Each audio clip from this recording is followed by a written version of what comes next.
دوسری بات یہ میرے بھائیوں کہ شادی میں بہت دیر نہیں کرنی چاہیے اور شادی کے انتخاب میں صحیح بنیادیں قائم کرنی چاہیے. شادی میں بہت دیر مت کرو. عام طور پر ایک بات کہی جاتی ہے ہم اپنے پیر پر کھڑے ہو جاؤ پھر بعد میں شادی کریں گے. پیر پر کھڑے ہوتے ہوتے کتنے پیر ٹوٹ جاتے ہیں, کتنے پاؤں عزتوں کے پاؤں لنگڑے ہو جاتے ہیں, عزتیں متاثر ہو جاتی ہیں, ٹوٹ جاتی ہیں. ماموں بڑے دیندار ہیں مگر بھانجا نکل گیا دونوں سے شادی کے انتظار میں کہیں اور افطار کرنے لگا. چاچا بڑے باعزت ہیں, بھتیجے نے پگڑی خراب کر دی. باپ بڑے باعزت ہیں لیکن اولاد نے منہ دکھانے کے قابل نہیں رکھا. کیوں؟ شادی میں دیر کر دی. جناب رسول اللہ صلی اللہ علیہ وسلم نے فرما دیا ہے وقت آ جائے اب دیر مت کرو. رہ گئی بات روٹی کی, رہ گئی بات روٹی کی. وَهَلْ تُنْصَرُونَ وَتُرْزَقُونَ إِلَّا بِضُعَفَائِكُمْ. حضور پاک صلی اللہ علیہ وسلم نے ایک مزاج بنا دیا.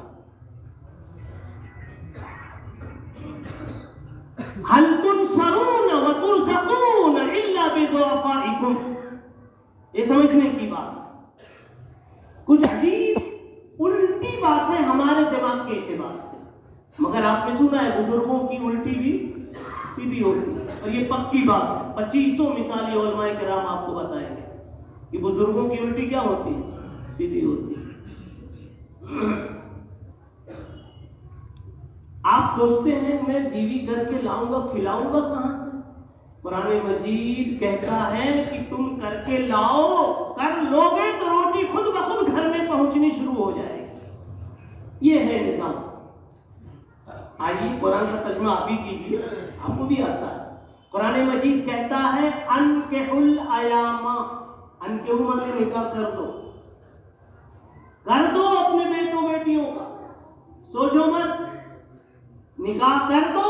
اتنا تو آ گیا نا. اب روٹی کا مسئلہ آیا, کر دو تو کھائے گی کہاں سے؟ تو اللہ تعالیٰ کہتے ہیں ان یکونوا فقراء, اگر تم فقیر ہو گئے اور روٹی کی پریشانی ہوگی, ان یکونوا فقراء, یہ نکاح والے بیچارے اگر غریب ہوں گے فقیر ہوں گے تو نظام میری طرف سے ہے وَإِن يَكُونُوا فُقَرَاءَ يُغْنِهُمُ اللَّهُ مِن فَضْلِهِ. خدا کا فضل اترے گا, اللہ تمہیں غنی اور مالدار بنا دے گا. تو میں کہتا ہوں تجارت کرنے کا, پیسہ بڑھانے کا ایک راستہ تجارت ہے, تو دوسرا راستہ یہ بھی ہے شادی کرو. سمجھا؟ اب آگے کی بات ہے کہ دوسری کرے تیسری کرے تو اور پیسہ بڑھے گا. کیوں؟ ہے کہ نہیں؟ ایک میں اگر پیسہ بڑھتا ہے تو دوسری کریں گے تو نہیں بڑھے گا, اس میں بڑھے گا, تیسری میں بڑھے گا. کر کے تو دیکھو. اس لیے قرآن کہہ رہا ہو, ذرا دیکھیے قرآن کی تعبیر. قرآن یہ نہیں کہتا یغنیہم اللہ من کسبہ, کسب کہتے ہیں کمائی, تھکنے. اللہ کہتے ہیں نکاح کرو گے تو میں تمہیں مالدار بنا دوں گا, یہ میرا وعدہ ہے. اللہ کا وعدہ کچا نہیں, کچا نہیں, کہو کچا نہیں ہے. یغنیہم اللہ من فضلہ, اللہ تعالیٰ کہتے ہیں پکی بات بولتا ہوں, مجھے کہیں سے ادھار لے کے دینا ہے تو اس کی آفس بند ہے, کہیں میرے پر کوئی دباؤ ڈال کر کے میرا دماغ پھیر دے گا, میرا خیال بدل دے گا. میں قادر ہوں, قدیر ہوں, مقتدر ہوں, مختار کل. تو وہ داتا ہے کہ دینے کے لیے در تیری رحمت کے ہر دم ہے کھلے. تو وہ قادر ہے کہ جو چاہے کرے, جس کو چاہے دے, جسے چاہے نہ دے. خدا کی شان عجیب ہے. اس نے کہہ دیا یقین رکھو شادیاں کر لو گے روٹیاں پہنچاؤں گا.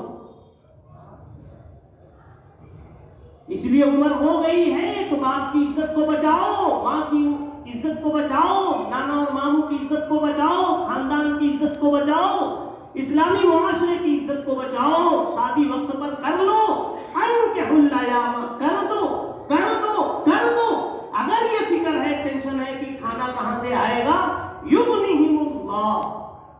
اللہ بنائے گا، غنی اللہ بنائے گا، پیسہ اللہ دے گا، ٹفن اللہ دے گا۔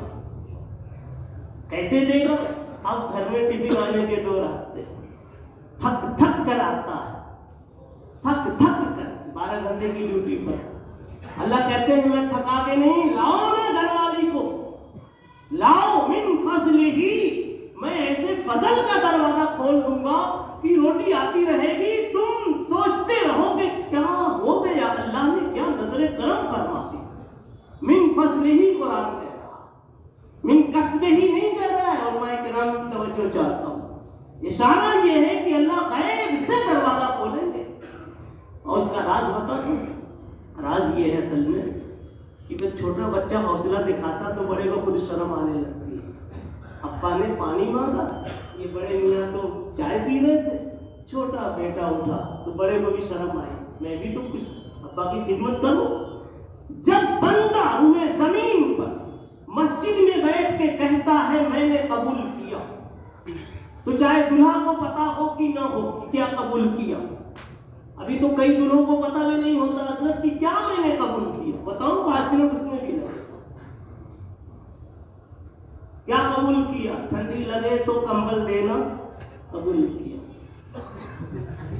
ہاں جاوید صاحب کیا قبول کیا؟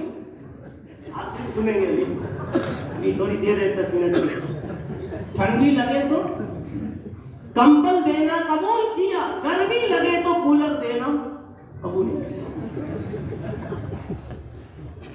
ہاں بھائی، بھوک لگے تو روٹی دینا قبول کیا، بیماری لگے تو دوا دینا قبول کیا۔ جی کبھی خوشیوں میں کمی محسوس ہو تو مسرتوں کے ڈھیر دینا قبول کیا۔ خیریت پوچھو بیگم کیا بات ہے، کیوں مرجھائی ہوئی؟ ہاں قبول کیا میں ذمہ داریاں ساری، اور عورت بھی جب کہتی ہے کہ میں نے قبول کیا تو اس کا مطلب یہ ہے کہ میں نے بیوی بن کر رہنا، اس کے تابع رہنا اور اس کو زندگی بھر خوش رکھنا، اس کی خدمت کرنا قبول کیا۔ گھر بسانا قبول کیا، گودوں میں جو اولاد اللہ دے اولاد کا حق ادا کرنا قبول کیا۔ یہ ہے قبول کیا۔